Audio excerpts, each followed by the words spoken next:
பலத்த மழை காரணமாக விழுப்புரம் பேருந்து நிலையத்தை தண்ணீர் சூழ்ந்துள்ளதால் பயணிகள் பெரும் சிரமத்திற்கு ஆளாகினர். கூடுதல் விவரங்களை செய்தியாளர் கோபிநாத்திடம் கேட்கலாம். வணக்கம் கோபிநாத். தற்போது விழுப்புரம் பேருந்து நிலையத்தில் மழை நீர் சூழ்ந்து காணப்படுகிறது. மழை நீரை அப்புறப்படுத்த என்ன நடவடிக்கை எடுக்கப்பட்டிருக்கு? அங்கே வரக்கூடிய பயணிகள் முன்வைக்கக்கூடிய கோரிக்கைகள் என்ன கோபிநாத்? தென் மாவட்டங்களை இணைக்கக்கூடிய ஒரு முக்கியமான மாவட்டம் விழுப்புரம் மாவட்டம். அதே போல பாத்தீங்கன்னா சென்னையிலிருந்து வரக்கூடிய அத்தனை பேருமே பெரும்பாலும் விழுப்புரம் பேருந்து நிலையம் வந்து தங்களோட பகுதிக்கு செல்வது வழக்கமா இருந்துட்டு இருக்கு.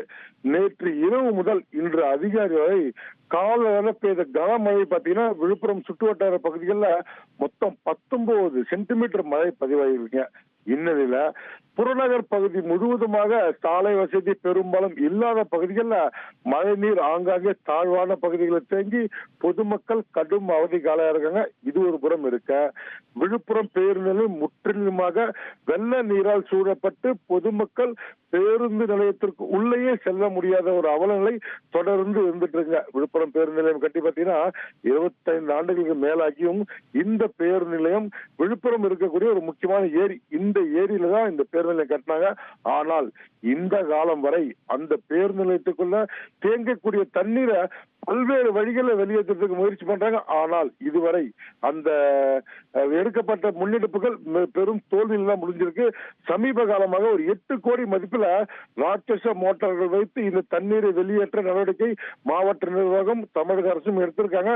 தற்போது அந்த நிலை தொடர்ந்தாலும் ஆனால் இதுவரை பார்த்தீங்கன்னா காலைல வரைக்கும் பலத்த மழை பெய்தது.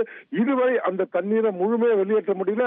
பொதுமக்கள் கடுமையான சிரமத்துக்கு ஆளாயிருக்காங்க. பேருந்து நிலையத்துக்குள்ள பேருந்துகள் அதை பத்தினா ரொம்ப கஷ்டப்பட்டு பேருந்து வெளியில வருது. அந்த அளவுக்கு தண்ணீர் தேங்கி நிற்குது. பொதுமக்களும் பேருந்துக்குள்ள போக முடியல. கழிவு நீரும் இந்த மழை நீர்ல கலந்து பொதுமக்கள் கடும் அவதிக்கு ஆளாயிருக்காங்க.